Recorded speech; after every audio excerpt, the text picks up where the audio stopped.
quand la présidente de l'association des propriétaires a encerclé son ranch et verrouillé le portail, la plupart des gens s'attendaient à ce qu'il cède.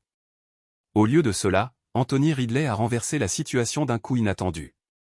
Anthony Ridley avait déjà vu des tempêtes démolir des clôtures, mais jamais une comme celle-ci.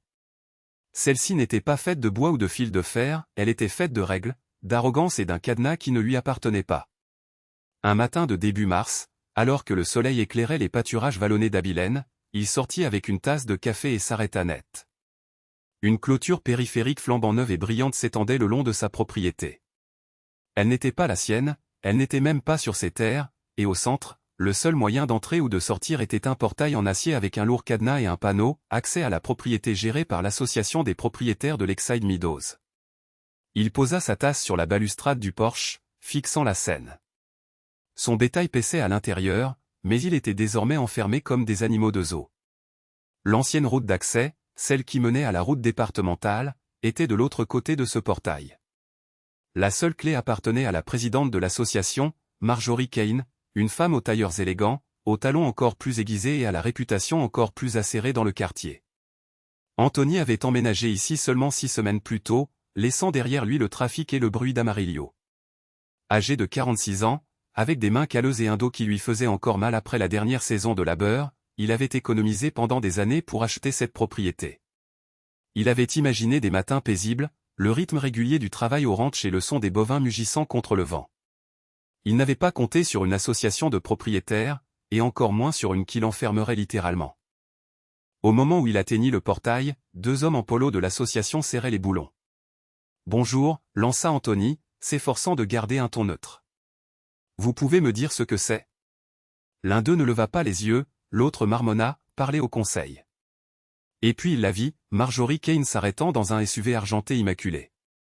Elle en sortit, lunettes de soleil relevées sur le front, un presse-papier sous le bras. « Monsieur Ridley, dit-elle sans même un salut, vous avez été informé de vos problèmes de non-conformité. » Anthony fronça les sourcils. « Non-conformité avec quoi ? » « Les clôtures périphériques doivent correspondre aux normes de la communauté, répondit-elle sèchement. « La vôtre ne le fait pas. Tant que ce ne sera pas corrigé, cette mesure évitera d'autres violations. » Cette mesure. Anthony désigna le bétail qui piétinait près de la clôture. « C'est ma route d'accès, mes animaux ont besoin d'eau du ruisseau là-bas, et ça, il pointa du doigt, ce n'est pas votre terrain. » Le sourire de Marjorie se fit mince. « La servitude d'accès est contrôlée par l'association, monsieur Ridley. C'est dans le règlement que vous avez accepté lors de l'achat de la propriété. » Anthony sentit son estomac se nouer. Il se souvint de la pile de papier qu'il avait signé à la clôture de la vente, des pages de jargon juridique que seul un avocat pouvait apprécier. « Vous voulez dire que vous pouvez simplement m'enfermer jusqu'à ce que je me conforme. » Simplement, dit-elle en se tournant vers son SUV. Contactez notre bureau lorsque vous serez prêt à discuter du style de clôture approuvé. Passez une bonne journée. Le portail claqua, le cadenas se ferma et elle s'éloigna en voiture. Les 2 ouvriers terminèrent leur tâche et partirent sans un mot de plus. Anthony resta là un long moment, les mains sur les hanches, la brise matinale tirant sur sa chemise. Il avait eu affaire à du bétail têtu, à la sécheresse et à la hausse des prix des aliments pour animaux, mais jamais à quelqu'un d'aussi déterminé à faire valoir son point de vue. Cette nuit-là, il s'assit à la table de la cuisine avec son voisin Glenn Porter, un camionneur à la retraite qui vivait ici depuis 20 ans. Ils font ça depuis un moment, dit Glenn en sirotant son café. Marjorie a le conseil à sa botte. Si elle ne vous aime pas, elle vous rendra la vie misérable. Anthony secoua la tête. Je ne suis pas venu m'installer ici pour me laisser dicter ma conduite par un comité. Alors tu ferais mieux d'être prêt pour le combat, répondit Glenn. Elle ne reculera pas, et elle ne te donnera certainement pas cette clé à moins que tu ne joues son jeu. Anthony se pencha en arrière, fixant le plafond. Il ne savait pas encore jusqu'où cela irait, mais quelque chose en lui refusait de céder. La terre n'était pas juste de la terre et de l'herbe, c'était son rêve, son travail et son avenir. Le lendemain matin, il se rendit en ville, acheta un épais dossier et commença à rassembler chaque traité RE, chaque photo et chaque morceau de papier lié à la propriété. Si Marjorie voulait un combat, elle l'aurait, mais il n'avait aucune idée à quel point cela allait devenir personnel et public. 2 jours plus tard, Anthony se retrouva à entrer dans le clubhouse de Lakeside Meadows pour sa première réunion officielle de l'association. L'endroit sentait légèrement le café frais et le vieux tapis, et chaque siège de la petite salle de conférence était occupé. Une demi-douzaine de membres du conseil étaient assis derrière une longue table pliante, des papiers empilés devant eux. Au centre, vêtu d'un blazer bleu marine ajusté et d'un collier qui semblait coûter plus cher que son premier camion, était assise Marjorie Kane. Ses yeux le suivirent tandis qu'il prenait place à l'arrière. « Monsieur Ridley, dit-elle dans le microphone avant même que la réunion ne commence, vous serez à l'ordre du jour sous la rubrique « Questions de conformité ». Les 40 premières minutes furent un flot confus de discussions sur l'aménagement paysager, les heures d'ouverture de la piscine et indifférents concernant la couleur de la boîte aux lettres de quelqu'un. Anthony resta concentré sur le dossier qu'on lui avait remis. Page après page, il listait les règles concernant la peinture extérieure, la longueur des allées et même les ornements de pelouse acceptables. Lorsque son nom fut finalement appelé, il se dirigea vers l'avant, le son de ses bottes résonnant dans la pièce autrement silencieuse. « Parlons de cette clôture que vous avez construite », commença Marjorie. Anthony prit une lente inspiration. « C'est la même que j'ai eue pendant des années sur ma précédente propriété. Elle est fonctionnelle, sûre et retient mon bétail. » « Fonctionnelle n'est pas la norme ici, » répondit-elle d'une voix posée. « C'est l'esthétique de la communauté qui l'est. Les clôtures périphériques doivent être uniformes, et la vôtre ne correspond pas aux spécifications approuvées. » Anthony posa son dossier sur la table et l'ouvrit. « C'est un ranch de bétail, pas un terrain de golf. Ma clôture est faite pour le bétail, pas pour être jolie depuis la route. » Un homme à l'autre bout de la table s'éclaircit la gorge. « Les règles sont les règles, monsieur. Nous ne pouvons pas faire d'exception. Si nous le faisions pour vous, nous devrions le faire pour tout le monde. » Anthony croisa son regard. « Vous faites déjà des exceptions. J'ai dépassé 3 maisons dans ma rue avec des styles de clôture différents. Aucune d'entre elles ne correspond aux vôtres, et aucune n'a de cadenas sur son portail. » Quelques personnes dans le public s'agitèrent sur leurs sièges. Les lèvres de Marjorie se serrèrent.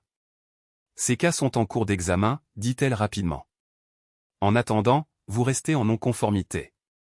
Les amendes continueront jusqu'à ce que la clôture soit corrigée. » Anthony se pencha légèrement en avant.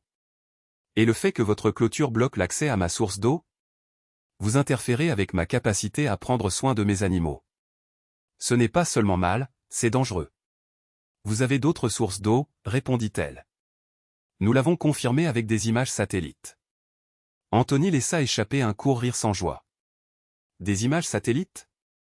Vous pensez pouvoir savoir à partir d'une photo comment je gère mon ranch? » Un murmure parcourut la pièce. Glenn Porter, assis au 2e rang, leva la main. « Marjorie, cet homme n'est ici que depuis 2 mois. Peut-être pourrions-nous lui laisser le temps de s'adapter avant de le frapper avec un portail verrouillé et des amendes? » Marjorie ne le regarda même pas. « L'association doit maintenir des normes, monsieur Porter. Si monsieur Ridley veut faire partie de cette communauté, il doit suivre les mêmes règles que tout le monde. » Anthony ramassa son dossier. « Et si je ne le fais pas? » Sa voix resta calme, mais ses yeux étaient perçants. « Alors nous continuerons avec les amendes et, si nécessaire, des actions en justice. » Il retourna à sa place sans un mot de plus, bien qu'à l'intérieur, sa frustration bouillonnait. Après la réunion, plusieurs voisins s'approchèrent de lui. Certains lui chuchotèrent rapidement des mots de soutien avant de jeter un regard nerveux vers Marjorie, d'autres évitèrent tout contact visuel. Il était clair qu'elle avait de l'influence ici, peut-être plus que ce que le titre de présidente seul expliquait. Dehors, sur le parking, Glenn le rattrapa. « Elle n'est pas seulement stricte, dit-il à voix basse. Elle a des amis au conseil de zonage du comté et un cousin dans l'immobilier. Les gens réfléchissent à 2 fois avant de la contredire. » Anthony regarda en arrière vers le clubhouse. À travers les portes vitrées, il pouvait voir Marjorie serrer la main d'un grand homme en costume, tous deux souriant comme s'ils venaient de gagner un prix. « Je ne vais pas jouer son jeu, » dit Anthony finalement. « Si elle veut transformer ça en bataille, je lui en apporterai une pour laquelle elle n'est pas prête. » Mais il ne réalisait pas encore jusqu'où Marjorie irait pour garder son contrôle, et combien le combat leur coûterait à tous les deux. La semaine suivante, la boîte aux lettres d'Anthony commençait à ressembler à un classeur de tribunal. Chaque jour apportait une nouvelle enveloppe, estampillée « Bureau de conformité de l'association des propriétaires » sur le devant. À l'intérieur se trouvaient des avis, chacun plus agressif que le précédent. Les amendes commençaient à $50 par jour, puis passaient à 100. Ils affirmaient que sa clôture présentait une incohérence visuelle, nuisible à l'attrait de la communauté. Anthony lut les mots à voix haute dans sa cuisine, secouant la tête. Incohérence visuelle? J'élève du bétail, je n'organise pas de mariage. Glenn était assis en face de lui, sirotant un café noir. Ils savent exactement ce qu'ils font, dit-il. Ils continuent d'en rajouter pour que tu cèdes ou que tu commences à perdre de l'argent. Ce soir-là, Anthony décida d'assister à la prochaine réunion de l'association, non pas pour discuter, mais pour écouter. Il se dit que plus il comprendrait leur tactique, meilleures seraient ses chances de trouver un point faible. Le clubhouse était de nouveau bondé, cette fois avec une étrange tension dans l'air. Une femme qu'Anthony n'avait jamais rencontrée auparavant, Paula Green, se tenait à l'avant, se plaignant d'un arbre que l'association l'avait forcé à abattre. Elle jeta un coup d'œil à Anthony au milieu de sa phrase, puis détourna rapidement le regard. Lorsque la réunion passa aux nouvelles questions de conformité, Marjorie le regarda, mais ne prononça pas son nom. Au lieu de cela, elle énuméra une liste d'autres infractions, un camping-car garé trop longtemps dans une allée, un abri peint d'une couleur non approuvée, la lumière d'un porche trop vive. Anthony. Le ton, observé attentivement, était toujours le même, froid, efficace et soutenu par la menace d'une escalade. Par la suite, sur le parking, Paula s'approcha de lui. « Vous êtes Ridley, n'est-ce pas? Le rancher avec le problème de clôture? »« C'est moi, » dit Anthony. « Ils vont vous harceler jusqu'à ce que vous abandonniez ou partiez, » prévint-elle. Marjorie fait ça depuis des années. Peu importe qui vous êtes, elle veut juste gagner. Anthony étudia son visage. Pourquoi les gens la laissent-ils continuer à gagner? La réponse de Paula fut discrète, parce que la plupart des gens ne veulent pas d'ennui, et Marjorie sait comment rendre les problèmes coûteux. La conversation lui resta en tête. Il réalisa que l'ASL, Association des propriétaires, ne se contentait pas d'appliquer des règles, elle construisait une culture où la peur maintenait tout le monde dans le rang. Et maintenant, en refusant de plier, il traçait sa propre ligne. Le lendemain, Anthony appela le bureau de l'ASL. « Je demande une médiation, » dit-il à la femme qui répondit. « Je veux m'asseoir avec le conseil d'administration et trouver un compromis. » Lorsque le jour de la médiation arriva, il entra dans la pièce avec des photographies de son bétail, des cartes de la propriété et la documentation de toutes les conversations jusqu'à présent. Marjorie était assise en face de lui, feuilletant un mince classeur, comme si elle connaissait déjà l'issue. « Monsieur Ridley, » commença le médiateur, « l'ASL est prête à renoncer à certaines amendes si vous acceptez de remplacer votre clôture dans les 60 jours. » Anthony secoua la tête. « Ce n'est pas un compromis, c'est juste votre demande initiale avec une réduction. » Marjorie l'interrompit, « Nous faisons preuve de générosité, monsieur Ridley. La plupart des gens ne bénéficient pas de ce genre de considération. » Anthony se pencha en avant. La plupart des gens n'ont pas non plus leurs animaux piégés derrière un portail fermé. Il ne s'agit pas seulement d'une clôture, il s'agit de mes moyens de subsistance, et vous vous y opposez. Le médiateur se déplaça inconfortablement. Concentrons-nous sur les options pratiques. L'option pratique, coupa Anthony, c'est que vous me redonniez l'accès à ma propre route et que vous arrêtiez de prétendre que vous me faites une faveur. Le sourire de Marjorie n'atteignit pas ses yeux. Nous resterons en contact, dit-elle en se levant pour partir. La réunion se termina sans résolution. Cette nuit-là, Anthony resta assis sur son porche bien après le coucher du soleil, écoutant les appels lointains de son bétail. La ligne avait été tracée, et aucune des deux parties ne la franchirait de bonne grâce. Mais il ne savait pas encore que la lutte était sur le point de passer des formalités administratives discrètes à quelque chose de beaucoup plus public et bien plus dangereux. Le véritable point de rupture survint un jeudi matin venteux. Anthony était levé depuis l'aube, réparant une pompe d'abreuvoir près du pâturage nord. Alors qu'il marchait vers le rue Isso, il remarqua son bétail regroupé près de la nouvelle clôture périphérique, agité et faisant les 100 pas. Il suivit leur regard et constata le problème, le ruisseau était désormais complètement inaccessible. La nouvelle clôture ne bloquait pas seulement la route, elle coupait la seule source d'eau fiable de ce côté de la propriété. Il laissa tomber ses gants par terre et franchit la clôture, ses bottes résonnant contre la terre battue de l'autre côté.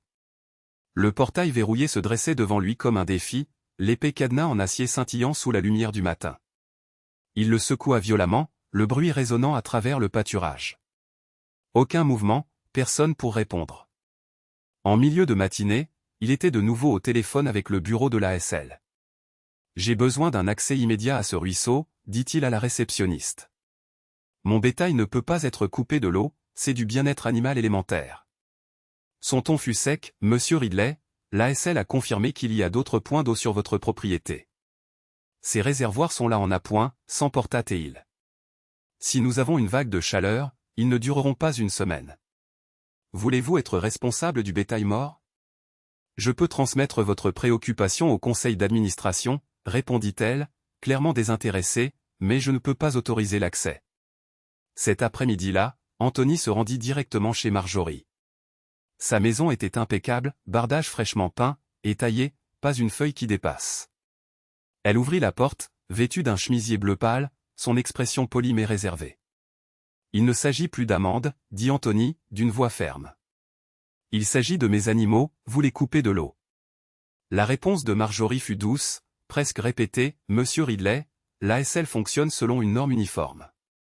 Si nous faisons des exceptions, cela sape l'intégrité de la communauté. » L'intégrité de la communauté? Sa voix monta. Vous parlez d'une clôture.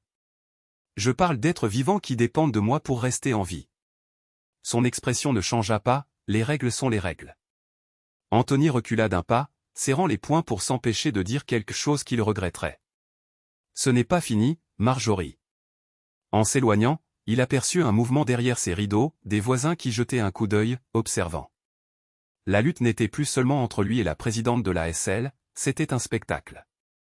2 jours plus tard, les premiers signes de stress apparurent dans son troupeau. Quelques bovins se tenaient près de la clôture, beuglant vers le ruisseau. Anthony fit venir des réservoirs d'eau supplémentaires, mais le processus de transport et de remplissage était épuisant et coûteux. Glenn vint l'aider un après-midi, s'appuyant contre le camion pendant qu'il déchargeait un autre réservoir. « Elle joue les durs, dit Glenn, elle essaie de vous épuiser jusqu'à ce que vous cédiez. »« Elle n'obtiendra pas ce qu'elle veut, » répondit Anthony, tirant une clé de la boîte à outils. « Je continuerai à transporter de l'eau s'il le faut, mais je ne reconstruirai pas cette clôture juste pour correspondre à son idée de l'esthétique. » Pourtant, le stress montait. À la fin de la semaine, Anthony dormait peu, jonglant entre le travail du ranch et les courriers et avis constants de l'ASL. Une enveloppe contenait une photo prise de la route, montrant l'un de ces réservoirs d'eau légèrement inclinés. La lettre affirmait que c'était un danger pour la sécurité et en exigeait le retrait. « C'est du harcèlement, » dit Glenn après l'avoir lu. « C'est Marjorie, » répondit Anthony. Puis, un matin, la situation changea, un panneau, à vendre, apparut sur le petit lot d'un demi-acre qui contenait le portail verrouillé. Le terrain était techniquement séparé à la fois de son ranch et des principales propriétés de l'ASL. Anthony resta là, fixant le panneau, les rouages de son esprit tournant rapidement. S'il possédait cette bande de terre, il posséderait le portail, et s'il possédait le portail, le verrou serait le sien. Mais il savait que si Marjorie était mise au courant de son plan, elle trouverait un moyen de l'arrêter. Donc, tout ce qu'il ferait ensuite devrait être rapide et discret. Anthony ne se précipita pas directement à l'agence immobilière. Il savait qu'il valait mieux ne pas foncer sans comprendre l'ensemble de la situation. Cet après-midi-là, il conduisit jusqu'à Abilene et s'assit avec Tom Beard, un avocat local dont le bureau sentait légèrement le vieux papier et le café frais. Tom avait le genre de poignée de main qui vous disait qu'il était dans les affaires depuis longtemps. Anthony étala les lettres, les photos et les derniers avis de l'ASL sur le bureau de Tom. « Je veux savoir si ce qu'ils font est même légal, et si j'achète le terrain avec ce portail, est-ce que cela me donne un contrôle total ?» Tom ajusta ses lunettes, parcourant les documents. Il s'opère dans les limites des règlements que vous avez signés lorsque vous avez acheté la propriété, dit-il lentement. C'est la mauvaise nouvelle, ces règles étaient intégrées à l'accord d'achat et elles donnent à l'ASL plus de contrôle que la plupart des gens ne le réalisent. Et la bonne nouvelle, demanda Anthony. Tom tapota la photo du panneau, à vendre.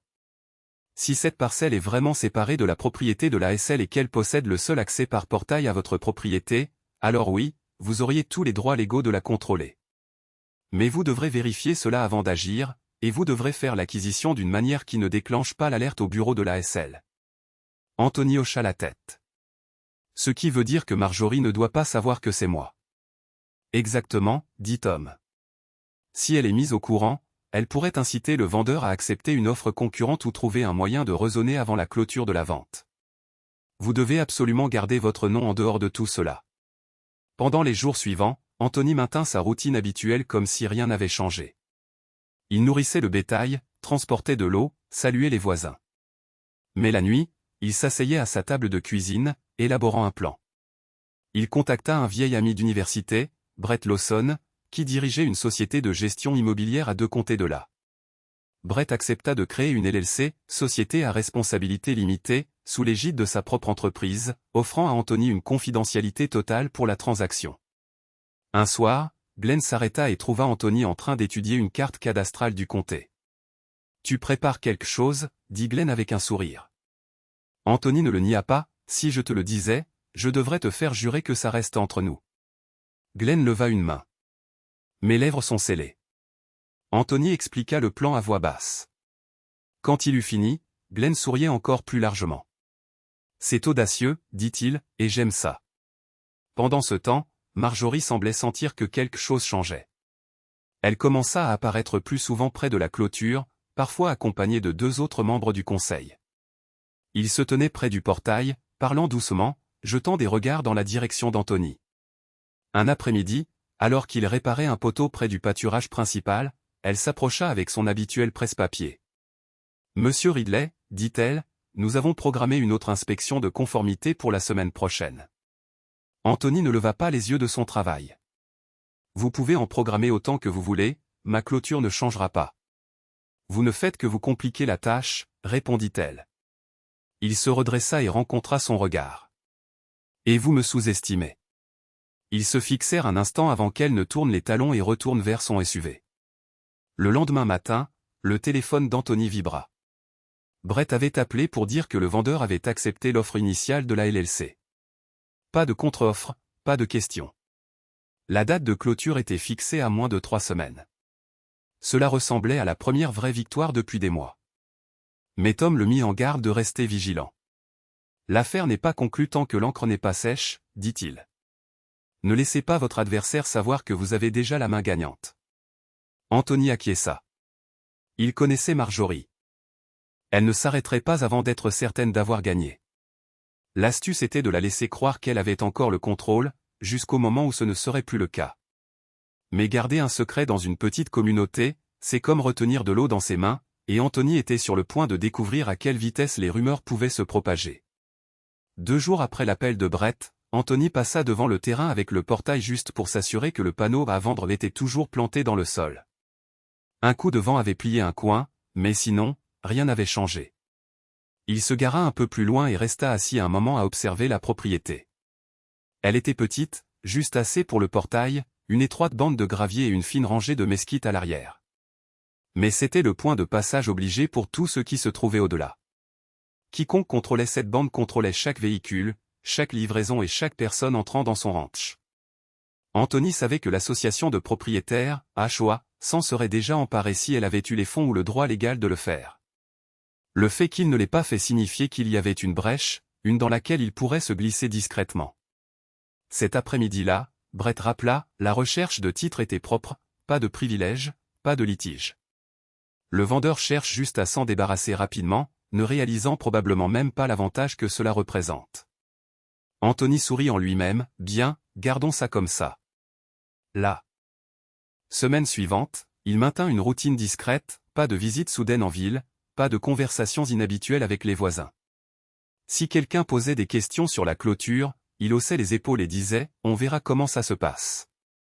À l'intérieur, cependant, son esprit imaginait déjà ce que ce serait de glisser sa propre clé dans ce cadenas et de le tourner. Un soir, Glenn arriva avec une glacière de bière et s'appuya contre la balustrade du porche. « Tu as été drôlement silencieux ces derniers temps, dit-il. C'est soit une bonne nouvelle, soit tu prépares quelque chose de dangereux. » Anthony lui tendit une bière. « Disons juste que je suis en train d'organiser les choses pour ne plus avoir à demander la permission. » Glenn sourit. « Maintenant, ça ressemble à l'Anthony que je connais. » Le plus difficile fut de résister à l'envie de trahir son jeu lorsqu'il vit Marjorie 2 fois cette semaine-là. Elle passa en voiture alors qu'Anthony était près de la route, elle lui fit son habituel petit signe de la main sec, plus un mouvement qu'une salutation, et il garda un visage impassible. Mais au bureau de la HOA, les choses bougeaient. Paula Green, la voisine qui avait averti Anthony des tactiques de Marjorie, le croisa un matin à l'épicerie. J'ai entendu dire que le conseil s'intéressait de près à ce terrain avec le portail, dit-elle doucement, jetant un coup d'œil dans l'allée. Je ne sais pas ce qu'il prévoit, mais il parle à un géomètre. Anthony garda sa voix calme. J'apprécie l'information. Cette nuit-là, il appela Brett. Nous devons agir plus vite. S'il commence à faire venir des géomètres, il pourrait ralentir la vente ou essayer de la bloquer au tribunal.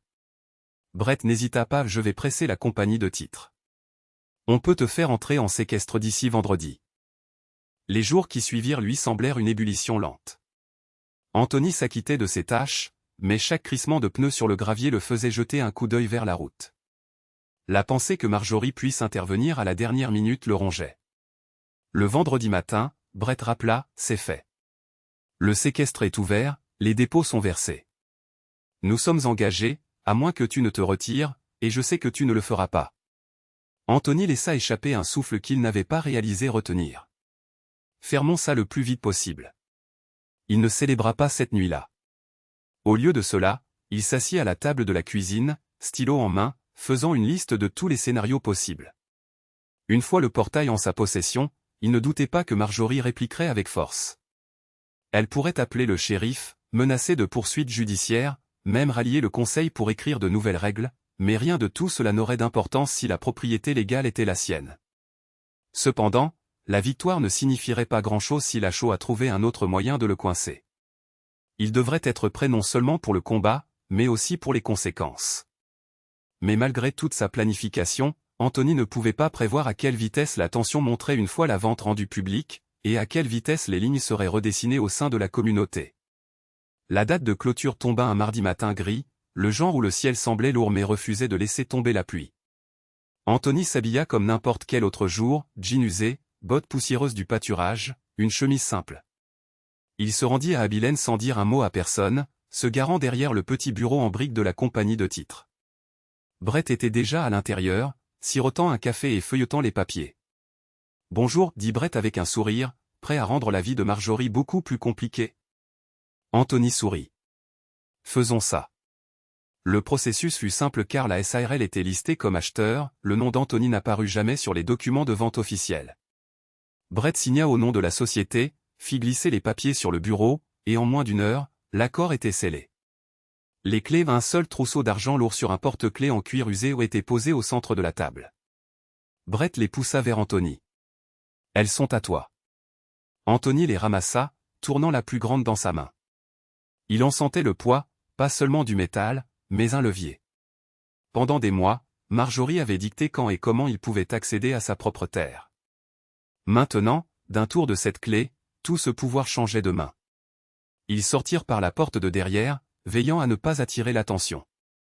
Brett lui tapota l'épaule.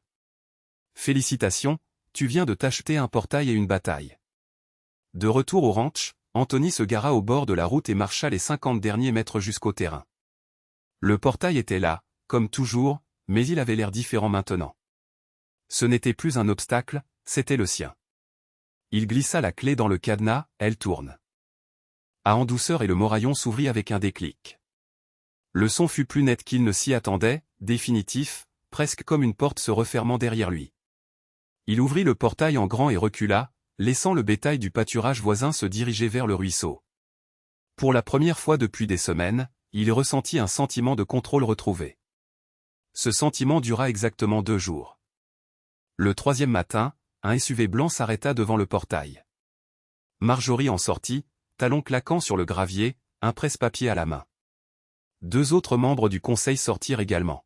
« Monsieur Ridley, dit-elle d'une voix froide, vous semblez avoir accédé à une propriété de la Shoah sans autorisation. » Anthony s'appuya sur le portail. « Ce n'est plus une propriété de la Shoah. Je possède ce terrain. Vous pouvez consulter les registres du comté si vous ne me croyez pas. » Ses yeux se plissèrent. « C'est impossible. L'association avait un droit de premier refus. Peut-être, dit-il calmement, mais ils ne l'ont pas utilisé. Le vendeur a accepté mon offre. Maintenant, ce portail est à moi, et j'ai les papiers pour le prouver. » L'un des membres du conseil se déplaça inconfortablement. « Marjorie, si c'est vrai. » Elle le coupa. « On verra ça. » Se tournant vers Anthony, elle ajouta, « Ne croyez pas une seconde que c'est fini. Nous allons contester cela. Anthony ne broncha pas, contester ce que vous voulez. En attendant, vous ne contrôlez plus cet accès. C'est moi. Ils partirent sans un mot de plus, mais Anthony pouvait sentir la tension dans l'air. Cet après-midi-là, il avait reçu 3 emails distincts de la Shoah exigeant une clarification immédiate du statut du portail. Il les transféra tous à Tom, qui répondit simplement « Laissez-les faire le prochain pas ». Au cours de la semaine suivante, la nouvelle se répandit rapidement. Des voisins qu'il connaissait à peine l'arrêtèrent au magasin d'aliments pour animaux ou lui firent signe sur la route. Certains le félicitaient discrètement, comme s'il ne voulait pas être entendu, d'autres l'avertissaient que le conseil cherchait des moyens de faire de lui un exemple. Glenn passa un soir et trouva Anthony assis sur le porche, les bottes posées sur la balustrade. « On dirait que tu as allumé un feu, » dit Glenn. Anthony prit une gorgée de son café. « Bien. Il est peut-être temps que cet endroit cesse d'avoir peur de Marjorie. » Mais ce qu'Anthony ne réalisait pas, c'est que prendre le contrôle du portail n'était que le premier round. La vraie bataille était sur le point de devenir laide et elle allait entraîner tout le voisinage au cœur du conflit. Il ne fallut pas longtemps à la Shoah pour passer à l'offensive. 2 jours après la visite de Marjorie au portail, Anthony reçut une lettre recommandée affirmant que sa propriété du terrain pouvait constituer un empiètement sur les droits de l'association et exigeant qu'il cesse toute modification de la propriété jusqu'à ce qu'une révision légale soit terminée. Il apporta la lettre chez Glenn ce soir-là. Glenn la lut, puis éclata de rire. Il bluffe. S'il pensait avoir un véritable droit, il serait déjà au tribunal. Anthony haussa les épaules. Bluff ou pas, il ne recule pas. La tension atteignit un nouveau niveau ce samedi. Anthony transportait une cargaison d'aliments pour animaux vers le ranch lorsqu'il vit Marjorie debout au portail avec 2 adjoints du shérif en uniforme. Les autocollants bleus et dorés sur leur camion scintillaient au soleil. Alors qu'Anthony ralentissait son camion et baissait la vitre, un adjoint s'avança. « Monsieur Ridley, nous avons reçu un appel concernant un litige de propriété. Nous sommes ici pour maintenir la paix. » Anthony sortit, tenant ses papiers d'une main. « Adjoint, c'est ma terre, ce terrain, ce portail. Tout est sur l'acte. Je l'ai acheté en bonne et due forme. » Marjorie croisa les bras. Cette propriété a toujours été sous la gestion de la Shoah. Il interfère avec l'accès de la communauté. Anthony tendit à l'un des adjoints une copie de l'acte enregistré. L'adjoint l'examina, hochant lentement la tête. C'est conforme. Il en est le propriétaire. La mâchoire de Marjorie se serra. Nous porterons cette affaire devant les tribunaux. C'est votre droit, madame, dit l'adjoint, mais pour l'instant, aucune loi n'est enfreinte ici. Ils partirent peu après, mais la scène avait attiré une petite foule de voisins. Anthony pouvait entendre des bribes de conversation, certains le soutenant, d'autres prenant le parti de Marjorie. La division devenait impossible à ignorer. Cette nuit-là, le téléphone d'Anthony vibra avec un SMS de Paula Green. Sois prudent. Ils tiennent une réunion d'urgence du conseil lundi. On dit qu'ils poussent pour de nouvelles règles qui vous frapperez durement. Le lundi arriva et Anthony se présenta tôt à la réunion. La salle était bondée, la tension si épaisse qu'on aurait pu la couper au couteau. Marjorie ne perdit pas de temps. Comme beaucoup d'entre eux vous le savent, commença-t-elle, les événements récents ont mis en lumière des lacunes dans notre capacité à maintenir les standards de la communauté. Le Conseil propose un amendement accordant à l'ASL autorité sur tout point d'accès desservant plus d'une propriété. Anthony leva la main. C'est un amendement bien commode, étant donné que vous visez un propriétaire en particulier, moi. Il ne s'agit pas de vous, monsieur Ridley, répliqua-t-elle, bien que ses yeux ne le quittèrent pas, il s'agit de la communauté dans son ensemble. Les échanges furent vifs et passionnés. Anthony souligna que l'amendement donnerait à l'ASL des pouvoirs étendus sur des terres qu'elle ne possédait pas. Marjorie contre-attaqua avec des allégations vagues concernant la sécurité et la cohérence. Lors du vote, le Conseil se divisa, 3 pour, 2 contre. Mais l'amendement nécessitait encore une majorité des voix des propriétaires pour être adopté. Après la réunion, plusieurs voisins prirent Anthony à part. L'un d'eux, un homme sec nommé Frank Delgado, parla à voix basse, « Vous n'êtes pas le premier qu'elle essaie d'écraser, mais vous pourriez être le premier à l'abattre. Continuez. » Dès le milieu de la semaine, la querelle s'était déversée sur les réseaux sociaux. Une page communautaire locale s'enflamma de publications concernant le portail, l'ASL et si Marjorie était allée trop loin. Anthony garda ses propres publications mesurées, s'en tenant aux faits et partageant des copies de documents publics. Mais les sections de commentaires racontaient la vraie histoire, les voisins prenaient parti comme s'il s'agissait d'une élection de petite ville. Puis vint le rebondissement le plus étrange. Glenn se présenta un soir, tenant une enveloppe ordinaire. À l'intérieur se trouvait une note anonyme, « Vérifiez les dossiers du greffe du comté demain ». Anthony fit exactement cela. Ce qu'il découvrit lui serra l'estomac, Marjorie avait déposé un avis d'intention d'acheter une bande de terrain adjacente qui longeait sa clôture. Si elle l'obtenait, elle pourrait créer une autre voie d'accès et réduire de moitié son pouvoir de négociation. Mais si elle pensait que cela l'effrayerait, elle était sur le point d'apprendre qu'Anthony n'avait aucune intention de céder un pouce, pas après être allé si loin. Le lendemain de la découverte de la demande de Marjorie, Anthony se rendit directement au bureau de Tom Baer. L'avocat était penché en arrière dans son fauteuil quand Anthony entra, la lumière du matin traversant en biais un bureau encombré de dossiers. « Elle essaie encore de me coincer, » dit Anthony en laissant tomber l'avis imprimé sur le bureau. « Si elle obtient cette bande, elle pourra contourner mon portail complètement. » Tom lut le document puis hocha lentement la tête. « C'est un coup intelligent, je lui concède. Mais ce n'est pas fait. Ce terrain est pour l'instant la propriété du comté et il est réservé à un éventuel accès aux services publics. Elle devra franchir de nombreux obstacles pour l'obtenir. Nous pouvons la ralentir, déposer une objection, demander un examen du processus de vente, et peut-être même faire pression sur le comté pour qu'il le garde public. Faites-le, dit Anthony. Je paierai ce qu'il faudra.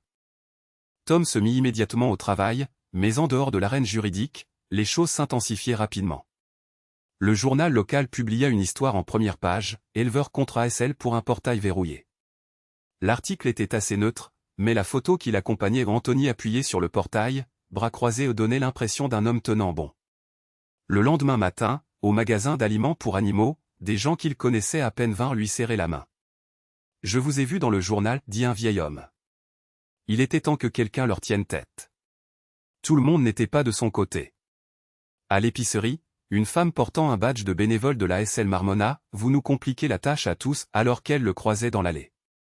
Anthony ne prit même pas la peine de répondre. À la fin de la semaine, l'histoire avait été reprise par une émission de radio locale. Les auditeurs débattirent de la situation pendant près d'une heure, certains argumentant en faveur des droits de propriété, d'autres se rangeant du côté du besoin d'ordre de la SL. Anthony écouta depuis son camion, surpris de la rapidité avec laquelle sa bataille privée était devenue publique. Puis vint le barbecue communautaire. C'était un événement annuel au parc de la ville, généralement une occasion pour les voisins de se détendre et de bavarder autour de poitrines de bœuf fumé et de thé sucré. Cette année, cela ressemblait davantage à un rassemblement politique. Des groupes de personnes se rassemblaient sous les arbres, certains portant ouvertement des badges Ridley à raison que Glenn avait apparemment distribués. Anthony resta en bordure, assiette à la main, mais il ne pouvait pas éviter Marjorie P. Or toujours. Elle s'approcha avec deux membres du conseil, son sourire tendu. « Monsieur Ridley, dit-elle, vous appréciez l'événement ? » « Pas autant que j'apprécierais de récupérer mon temps au lieu de m'occuper de tout ça, répondit-il calmement. Son sourire ne faiblit pas. Vous avez fait valoir votre point de vue, mais l'ASL continuera d'appliquer ses règles. Vous feriez bien de considérer les conséquences à long terme de cette publicité. Anthony la regarda droit dans les yeux. Vous utilisez la peur pour arriver à vos fins depuis des années. Ça s'arrête maintenant. La conversation attira l'attention des personnes proches. Quelques-unes cessèrent de parler pour regarder. Marjorie remarqua cela et changea de ton, faisant semblant d'être conciliante. Nous pouvons toujours arranger ça sans traîner l'affaire devant les tribunaux. Vous avez eu cette chance il y a des mois, dit Anthony. Vous avez choisi le verrou à la place. Elle tourna les talons et s'éloigna, ses talons claquant sur le chemin de béton. Plus tard dans la nuit, Paula l'appela. Tu sais qu'elle est furieuse, n'est-ce pas? Elle a perdu le contrôle du récit. Les gens n'ont plus peur de parler. Anthony se pencha en arrière dans son fauteuil. Bien. Peut-être que c'est la vraie victoire ici.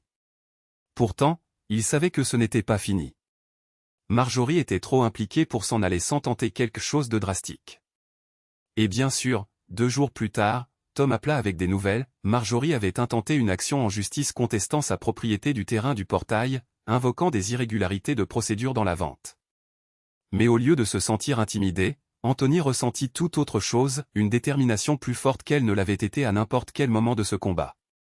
Maintenant, il ne défendait pas seulement sa terre, il défendait chaque voisin qui avait été écrasé par l'ASL et n'avait jamais riposté. L'assignation arriva un vendredi après-midi, un épais paquet livré par un shérif adjoint qui lança à Anthony un regard compatissant. « Je suppose que vous vous y attendiez, » dit l'adjoint. Anthony hocha simplement la tête. « Oui, je m'y attendais. » À l'intérieur, le langage était dense, des pages d'arguments juridiques sur les servitudes, les clauses restrictives et l'influence indue sur le processus de vente. Mais sous tout ce jargon, Anthony vit ce que c'était réellement, une ultime tentative de reprendre le contrôle. Tom le rencontra le lendemain matin. « Ils n'ont rien de solide, » dit l'avocat en feuilletant les documents. La vente était nette, les titres clairs. Ils espèrent que vous vous lasserez du combat et que vous vous arrangerez. Anthony secoua la tête. « Je ne transigerai pas. » Au cours des semaines suivantes, l'affaire suivit son cours devant le tribunal du comté. Chaque audience attirait un mélange de curieux locaux, de voisins solidaires et de quelques loyalistes de l'ASL qui restaient au fond de la salle, les bras croisés. Anthony remarqua que Marjorie arrivait toujours tôt, vêtue impeccablement, flanquée de ses alliés du conseil. Elle ne le reconnut pas une seule fois.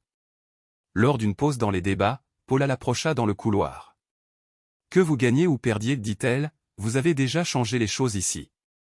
Les gens se lèvent davantage, ils remettent en question les règles au lieu de se contenter de signer les chèques. » Anthony apprécia ces mots, mais il n'était pas intéressé par les victoires morales, il en voulait une vraie.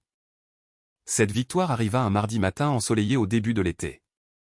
Le juge statua que l'achat était valide, le titre de propriété maintenu, et que l'ASL n'avait aucune autorité légale sur le lot ou le portail.